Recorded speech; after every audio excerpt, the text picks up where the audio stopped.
time to introduce your next speaker. So I guess if we talk about size, it's mainly a man matter. But if we go to unit measurements, maybe you could cheat a little bit. Our next speaker will introduce you about the history of unit measurements and how it has evolved and has been adapted across time. Good to notice that she's not a scientist, but she's the only one who carries a microscope at her neck. Ladies and gentlemen, Áine.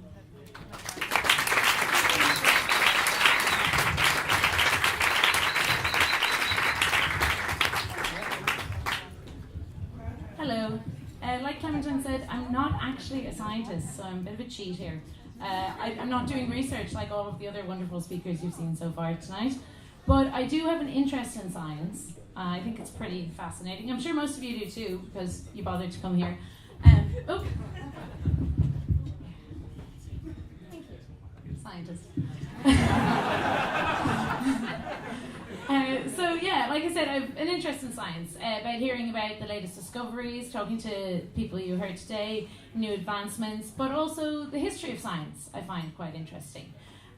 Also looking at how people way back then made discoveries and made things happen and figured things out with a lot less resources than we have now. I mean, we have since improved on what they've worked out, but they did quite a lot. And one of the areas that I found kind of interesting about this was measurements, specifically systems of measurement. So nowadays we have everything quite well defined. Not saying it can't be improved upon, but like we have a meter defined quite accurately. We have kilograms, seconds, all defined with physical constants. So not necessarily saying this is the meter. The first time they tried to use a globally recognized system of measurement was in France in the 18th century, and they literally had a meter stick, and everything else had to be measured up against that.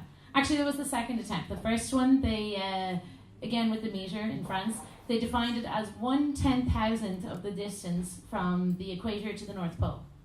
And they measured it quite well, considering it was the 18th century. But now we have it defined against a physical constant, which is the speed of light. So a meter is the distance light travels in a vacuum in 1/300 millionth of a second. So everyone can just calculate that really easily, so it's perfect. But before this, and this also then allows us all to communicate clearly with each other because we all use the same systems of measurements. Metric is nearly accepted globally. There's 3 countries in the world that don't embrace the metric system. 3 small countries, Liberia, Myanmar, and the United States of America. But back in the day, back in ancient Greece, ancient Rome, and Egypt, they didn't have the technology to measure the speed of light in a vacuum or the circumference of the Earth, so they used what they had to hand, literally. So most ancient measurements are based on body parts. So for example, there was a cubit. A cubit is a measurement from the tip of your elbow to the tip of your middle finger. Well, the tip of a man's elbow to his middle finger. They define them all on men as well. So I did measure myself earlier, and I don't quite measure up, so maybe men do. And a cubit then can be divided into hand spans. A hand span is exactly what it sounds like. It's the span of your hand from your thumb to your little finger. And there's 2 hand spans in a cubit. Guys, feel free to get to know your neighbour, measure up, see if your cubits measure their hand spans, see who's bigger, who's better, and then that can again be divided into palms. So there's 3 palms in a hand span, a palm being the width of your palm, quite obviously, and then within a palm there's 4 digits, finger width. So there's then 24 digits in a cubit, there's 12 digits in a hand span. You see, this gets a little bit complicated. And then, so this was actually used in ancient Egypt. The cubit was the standard unit of measurement, which is fine. Now, you'll probably notice everybody's cubit is a little bit different. And that's fine. We're all different. We're all great. But when it comes to building something, this might create a problem. So, I mean, it's fine if you're just using your own measurements because it's all relative. So if you make a table for yourself, it's 2 cubits high, 4 cubits long, that's totally fine and it'll work out fine, it'll all be square. But when you're working with a lot of other people to build a large structure, like say maybe a pyramid, you don't really want everyone using their own cubit. It might not work very well. So what they did was they standardized it in ancient Egypt. They standardized the cubit. So they made it a royal cubit.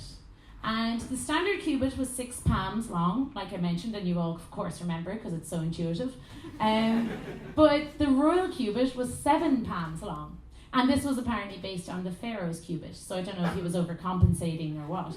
But this is the one they used. And they had, again, a standard bar. And this was copied and reproduced and handed out to all the stonemasons and the workers. So the pyramids didn't fall over, which is great. There are other systems of length measurement that were used, feet and inches, which you may have heard of. So a foot, again, was based on the length of a man's foot. Inches, there was 12 inches in a foot, and an inch was originally in some cultures based on a thumb. So it's actually the distance, if you bend your thumb from the knuckle to the top, that's about an inch. I say about because, again, not very accurate. 12 inches in a foot, 3 feet in a yard. Then a yard is just a bit less than a metre.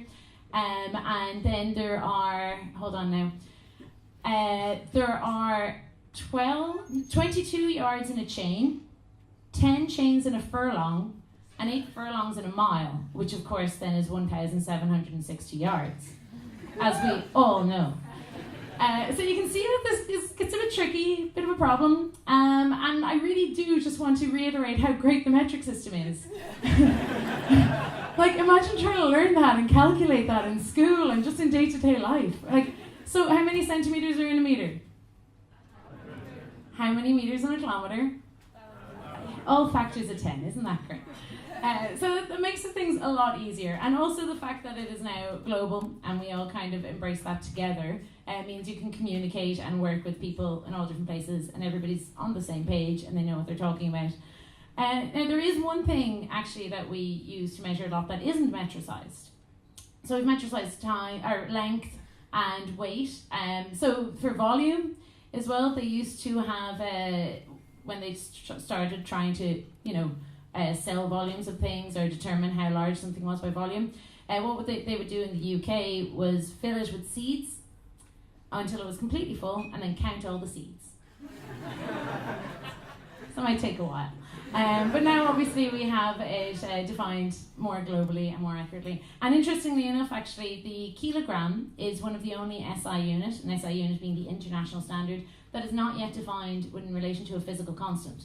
So like I said, a metre, it used to be literally a metre stick that everybody would come up and measure up against and recreate. But that obviously erodes over time. It's not quite perfect, but now it's defined with relation to the speed of light, which does not change. The kilogram is currently still measured against the kilo.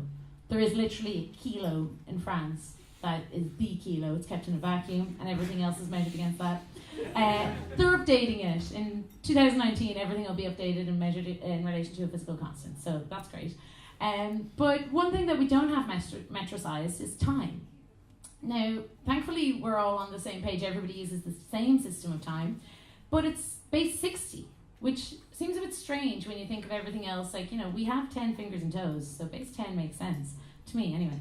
And it's just easier to calculate with decimal places, but that's not the system that people always used. In ancient Babylon, they used base 60. They loved 12s, and 60 was divisible 12 times and divisible by 12, so they loved it. But how they counted, how this kind of came to be in the counting time was, again, kind of using body parts. So if you look at your fingers, you don't have 12, it's okay.